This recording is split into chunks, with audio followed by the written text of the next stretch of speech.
که د جرمني ژبې B1 B2 یا C1 ازموینه مخې ته لرئ نو دا زمانه حتما ورته زده کړئ. پلوس کوام پرفیکټ دا لرې ماضي ده، داسې عمل ښکاره کوي چې له مخکې عمل نه هم مخکې ترسره سوی وي، لکه ich hatte gearbeitet ما کار کړی وو. ich war nach Berlin gefahren زه برلین ته تللی وم. سټرکچر یې ډېر اسانه ده. د hatten یا waren فعل چې هماغه haben او sein دي له Partizip 2 سره یو ځای کېږي. Partizip 2 د جملې اخرې ته ځي.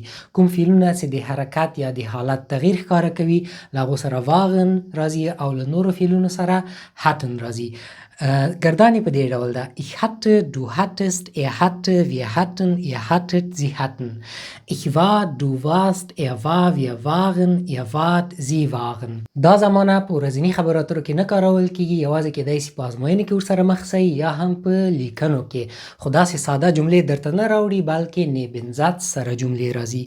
nachdem ich meine Hausaufgaben gemacht hatte وروسته له دې چې کورنۍ دندې مې ترسره کړې وې spielte ich Fußball فوټبال مې وکړ. یا مثلا als wir ankamen کله چې موږ راورسېدلو war der Zug schon abgefahren ټرین وخت ته حرکت کړی وو. که چیرې تاسې د neben Satz زده کول غواړئ لیکچر یې زما په یوټیوب کې سته، لینک یې درته د کومنټ په برخه کې ږدمه. لایک او فالو مو له یاده ونه وځي.